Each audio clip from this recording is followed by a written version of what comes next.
Assalamualaikum warahmatullahi wabarakatuh.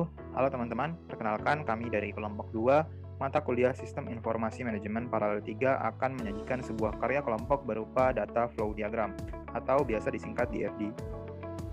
DFD yang akan kami tampilkan mengambil studi kasus pada Sistem Informasi Pergunangan CV Karya Nugraha. Nah, adapun anggota kelompok kami terdiri dari Indah Wayuningsi, Linda Ainatun, Muhammad Akram, dan juga Sitria Maulida. Sebelumnya, teman-teman apakah sudah tahu mengenai data flow diagram? Jika belum tahu, data flow diagram atau DFD adalah suatu ilustrasi yang menggambarkan alur sebuah sistem yang saling berhubungan sesuai dengan aturannya. DFD merupakan gambaran arus informasi yang dimulai dari input menuju output tertentu. DFD dipopulerkan oleh Ed Yordon dan Larry Constantine pada akhir tahun 1970-an dalam bukunya yang berjudul Structure Design. DFD banyak digunakan dalam bidang sistem informasi dan juga pengembangan sistem termasuk software development. Nah, apa saja sih fungsi data flow diagram? Terdapat 3 fungsi, yaitu untuk menggambarkan sistem sebagai suatu jaringan yang fungsional, membuat suatu model baru, dan juga menyampaikan rancangan kepada pihak lain. Nah, berikut adalah simbol dan juga keterangan yang biasanya terdapat pada sebuah diagram data flow. Sini teman-teman bisa melihat ada gambar persegi panjang. Ini diidentikan sebagai entitas eksternal atau sebagai pihak gitu. Nah, ini merupakan sumber atau tujuan dari aliran data pada suatu sistem. Kemudian untuk simbol bulat itu diidentikan dengan proses, di mana proses ini merupakan sistem proses yang dilakukan oleh orang, mesin, atau komputer. Kemudian untuk 2 garis ini atau biasa disebut data store, yaitu suatu penyimpanan data yang akan digunakan kemudian. Kemudian yang terakhir, suatu garis yang diakhiri dengan tanda panah, itu diidentikan dengan data flow atau arus data yang mengalir di antara suatu proses, terminator, dan data store.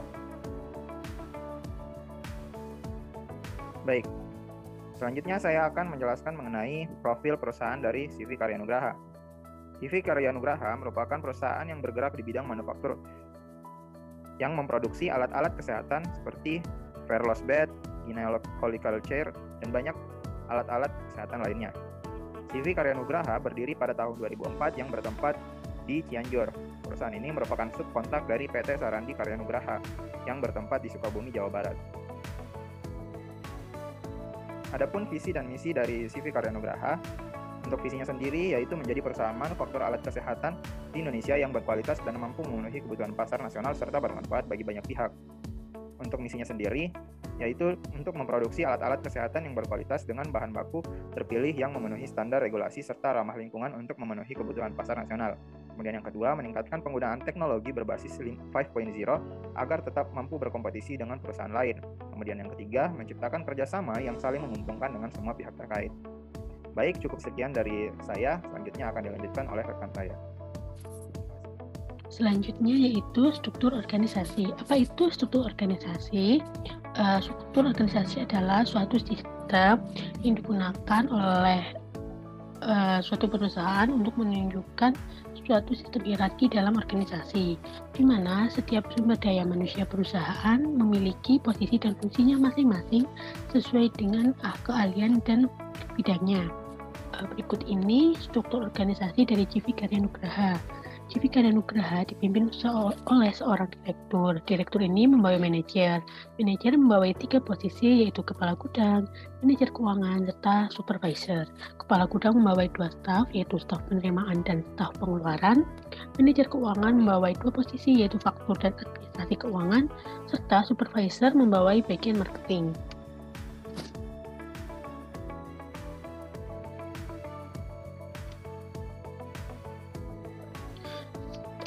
Selanjutnya yaitu mengenai data flow diagram. Pertama itu diagram konteks. Dalam pembuatan data flow diagram, terlebih dahulu membuat diagram konteks, di mana diagram konteks dari CV Karya Nugraha ini yaitu tentang sistem informasi pergudangan.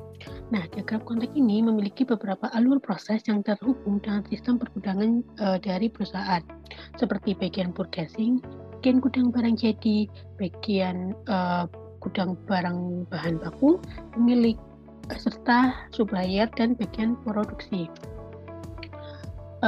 Awalnya proses ini dimulai dari bagian gudang bahan baku yang mengalirkan data from kebutuhan ke bagian forecasting melalui sistem.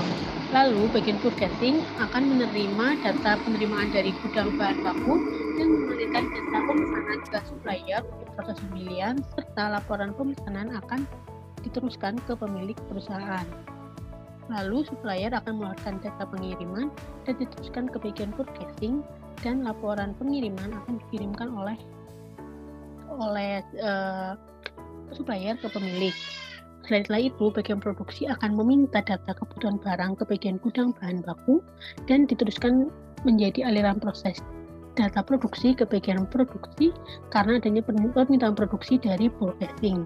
Yang terakhir, bagian produksi akan mengalirkan data barang jadi ke bagian gudang barang jadi. Dengan adanya diagram konteks ini, dapat dilihat bahwa aliran proses dari sistem pergudangan secara keseluruhan. Sistem ini juga akan menggambarkan data informasi yang berjalan di sistem informasi pergudangan sehingga pemilik akan lebih mudah untuk mengetahuinya. Selanjutnya akan dilanjutkan oleh rekan saya. Baiklah, selanjutnya saya akan menjelaskan mengenai data flow diagram level 6. Nah, setelah diagram konteks terbentuk, langkah selanjutnya pada membuat DFD adalah membuat DFD level 0. Pada DFD level 0 ini, perbedaan utama dengan diagram konteks yaitu pada alur data diagram DFD level 0 telah digambarkan secara sistematis, sedangkan pada diagram konteks hanya menggambarkan hubungan setiap entitas secara umum dalam kaitannya dengan sistem. Pada CV Karya Nugraha terdapat 4 proses utama dalam sistem pergudangannya. Proses pertama yaitu proses permintaan barang. Data terkait simpangan data permintaan dilaporkan kepada pemilik untuk selanjutnya diproses. Selanjutnya, data permintaan barang diproses agar dapat dilaporkan kepada pemilik, diarsipkan kembali pada simpangan data permintaan, dan dikirimkan pada gudang bahan baku dan juga kepada bagian purchasing. Proses yang kedua yaitu proses pembelian bahan baku yang dimulai dengan dikirimannya alur data pembelian dari bagian purchasing. Proses ini menganalisis data permintaan barang untuk mengetahui bahan baku yang diperlukan. Data pembelian bahan baku lalu diproses dengan disebar kepada pemilik pada simpangan data pre-order dan juga simpangan data pembelian. Data terkait pre-order barang juga dikirimkan kepada supplier. Proses yang ketiga yaitu proses pengiriman bahan baku. Pada proses ini, data pre-order ataupun data pre-order pembelian bahan baku ini diproses oleh sistem agar data terkait pengiriman bahan baku yang dibeli dapat diketahui. Data pengiriman barang kemudian dilaporkan kepada pemilik dan juga bagian purchasing. Proses yang selanjutnya yaitu proses produksi. Proses ini berbeda dengan tiga proses yang lainnya karena pada proses sebelumnya bagian purchasing dan supplier memproses data mulai dari permintaan hingga pengiriman bahan baku. Akan tetapi untuk proses ini hanya membahas terkait kegiatan produksi dan juga ketersediaan bahan baku.